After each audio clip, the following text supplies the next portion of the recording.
Hello guys and welcome back to another FPL video. My name is GW2 and today I've got my Game Week 2 team selection for you guys. But before I get into that team, let's have a look at how the team did in Game Week 1.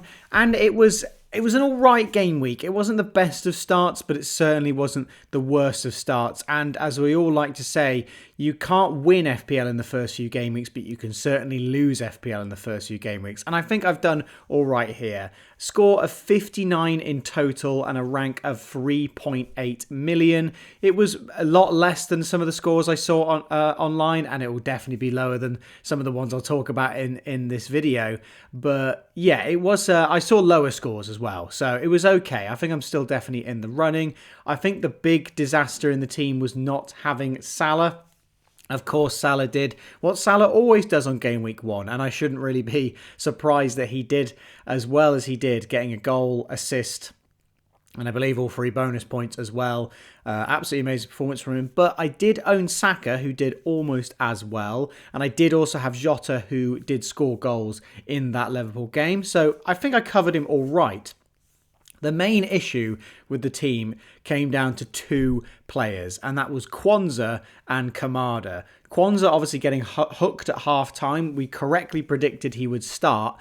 Didn't expect him to be hooked off at half-time, and that is quite a terrifying thing, given that Slot is willing to take off players at half-time. In terms of a team performance, absolutely great he does that. He brought on Konate, gave a lot more defensive structure. He won more duels. I think that was the statement he gave. And yeah, we ended up winning the game 2-0, scoring both goals in the second half.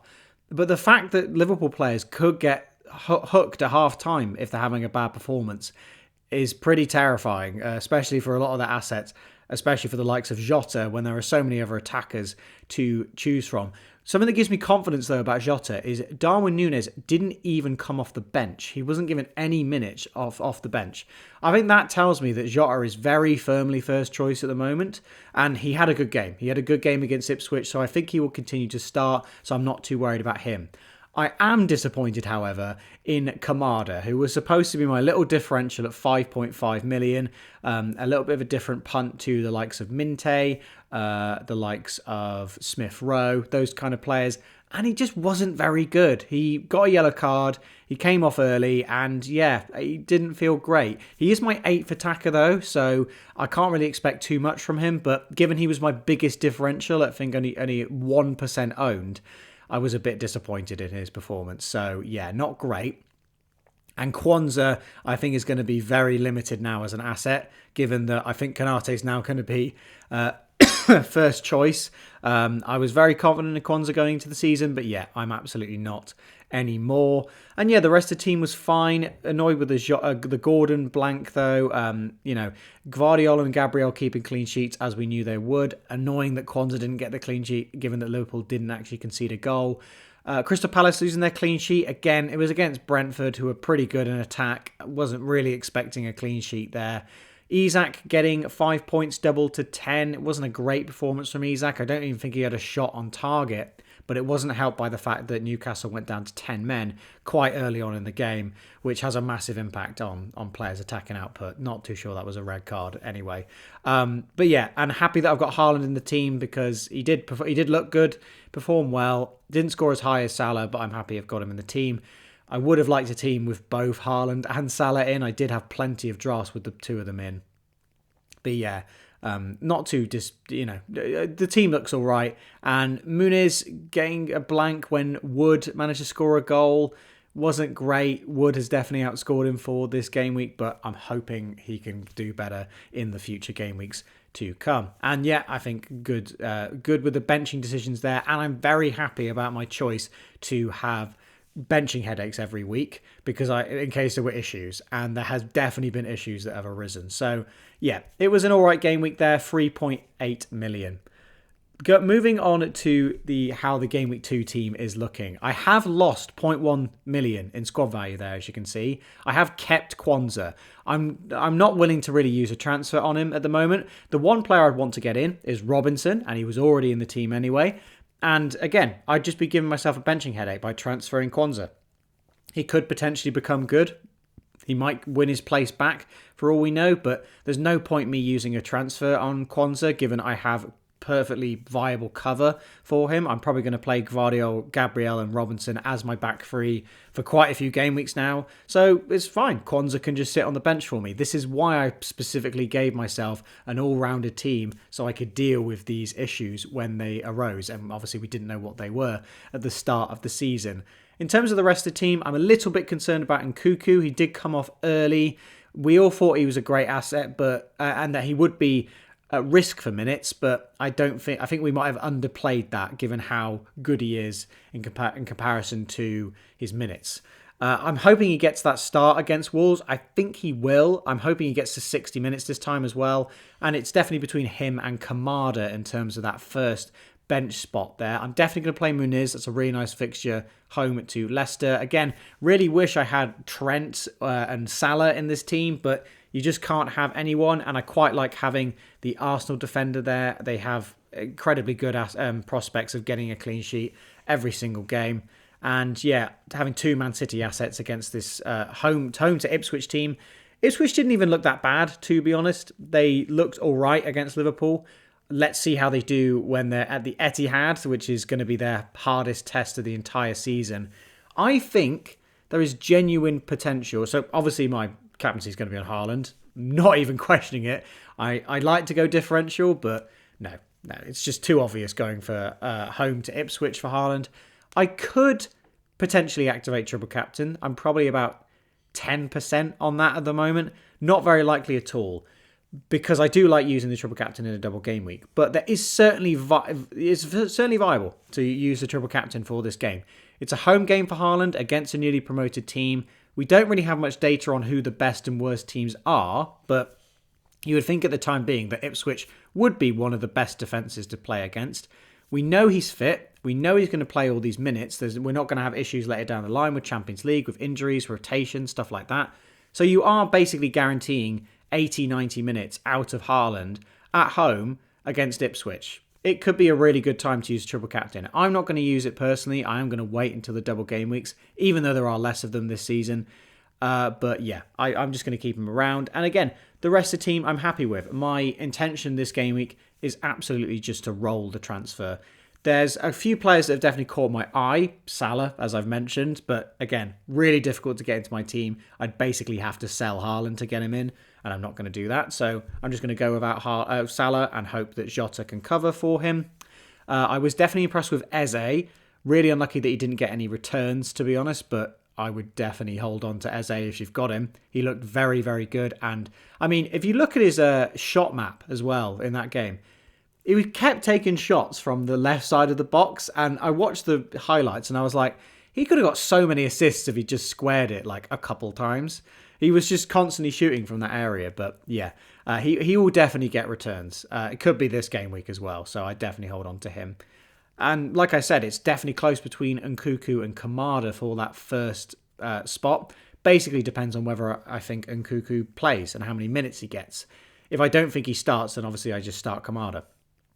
But yeah, that is how the team is going to look. In terms of other transfers, not really anyone else. Again, Chris Wood against Southampton, really nice choice there. And Burmo's the other midfielder I really like the look of. I very much could do Gordon 2 and Burmo game week 3. That might be something on the cards.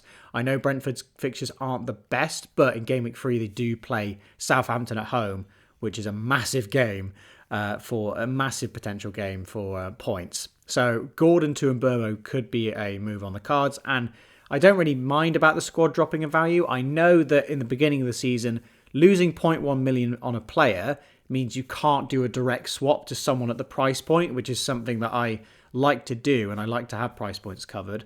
But to be honest, like I said, I don't need to use this transfer on Kwanzaa. I'm quite happy with him dropping in price because I'm not going to need to transfer him out for at least a while because I've got enough cover. The only thing is that he blocks me from a potential triple up if I want to get Trent and Salah. But to be honest, if I'm going to get Trent and Salah in, I'm probably wildcarding, or I'm just holding all these free transfers anyway to then do those massive moves. The aim is to save up as many free transfers as I possibly can to start the season and to not be too knee-jerky on massive performances. Again, there wasn't anyone that hugely punished me other than Salah, really, this game week. Chris Wood was a little bit annoying, but apart from that, completely fine. Maybe Trent as well, but Gvardiol and Gabriel really well covered that. Gvardiol wasn't as attacking as I'd like him to be as well. And the other issue is Henderson. Crystal Palace's defence just doesn't look great. Doesn't look as great as it did last season. And they've now lost Anderson as well. Anderson has just signed for Fulham. So hopefully that means Robinson's going to be better. Very good ball-playing centre-back. Let's see if he combines well with the left-back Robinson. But yeah, that certainly makes Crystal Palace's defence a lot worse if they're not going to get a replacement there. Because he was a pivotal part of that back three. So I do wonder if there's going to be a potential change of system or if they are just going to bring in another centre-back. You would think that would be the case, especially if Gehi is also potentially moving. But I think now they've sold Anderson, I think there's no chance that Gehi also leaves, I'd like to think. But yeah, that's how the team is set up. Now, if you're new to the channel, what I do every week, I go through how my team did the previous game week. I go through how my team looks for the upcoming game week. And then I like to feature the mini league team of the game week. So the highest score for the game week in my mini league. And that this week went to Antonio Goncalves. Oh my God. Goncalves, I'm going to say. Antonio Goncalves with PDM FC. I hope I haven't butchered your name there. With 105 points. He used the bench boost chip, which I'm really pleased to see people were playing the bench boost chip. And it really, really paid off for a lot of people. As you can see there, 28 points scored on a bench boost is brilliant. That's really good even in a double game week. So really effective use of the bench boost here. And again, it's out of the way now. Doesn't have to worry about it at all. A very, very spread out team in terms of the teams that had really good fixtures. As you can see there, he has Salah in the team. Didn't even need to captain him to get the top score in the mini league. He captained Isak, but yeah, he got Haaland in there, Jota, Saka. The big differential was going for Mazraoui, who I wasn't even anticipating to get a start. But he picked him, put him on the bench boost, actually doubled up there, as you can see, on the Man United defence. Really, really nice, keeping a clean sheet against Fulham. Not something I would have anticipated, to be honest, but really, really nice score there. And again, really good use of the bench boost. There were a couple blanks, as you can see, with Murphy, Solanke and Rashford. But again, very unlikely you get an entire team returning. And there was very consistent returns throughout the entire team. So Antonio leads the pack with a game week rank, by the way. He's currently just outside the top 1,000. So really, really nice play of the bench boost there, Antonio. And now you don't have to worry about it at all. You basically doubled a lot of people's scores. And now we're going to go to the team of the game week leaderboard. So this is where I update every single week. As you can see there, the rules are on the left if you want to read through them. But basically, the top three are going to get a medal. And when we get to the end of the season, whoever's at the top of the leaderboard wins the prize that I've mentioned over on my Twitter. So Antonio, of course, is leading the way with that top score. We've got Mohamed there in second place and Robin Abraham there with the third place medal. And so for this season, last season I did this, there was only about 200, 300 applicants. So it was very easy to do a top 10 because there were plenty of people that got 5 or 6 top 10s the entire season. There's about 2,000 people in the mini league this time. There might be closer to 3,000 at this point. So I've had to have another tiebreaker more than top 10s because I don't know how many top 10s people are going to get. I hope people get more than one, but I really don't know. So I've extended it to top 20 finishes to have an extra tiebreaker from top 10s. So as you can see here are the top 20 managers. There were actually 21. 20th place did tie. So I have counted those. I am manually keeping track of these top 20 finishes, so don't worry about that. But yeah, I can only fit 20 on the leaderboard. So yeah, that is going to wrap it up for this video, guys. I hope you've enjoyed. Please leave a like and get subscribed to the channel if you're enjoying. and for more weekly updates about my team, some talk about transfers, and of course the mini league team in the game week. I will also update who's winning the mini league as well in terms of overall score, but of course no point doing that for the first video because we've only had one game week. The same people as you just saw are also top of the mini league overall. But yeah, what is your transfer this game week? Are you like me? Are you trying to hold on to as many transfers as you possibly can? Did you also get burnt by owning Kwanzaa? I know people got burnt as well by Barco. That was another popular one that people got burnt by. I have Johnson, who also was benched. So that's not great. I will need to rely on him at some point. Well, that was the plan anyway, and I might not be able to now. And are you captaining Erling Haaland? I'm sure 99% of you watching this video who own Erling Haaland will be captaining him. If you don't own him, who are you going for? Is it pretty easily just going to be Salah with that home fixture against Brentford? I think that would be my second choice.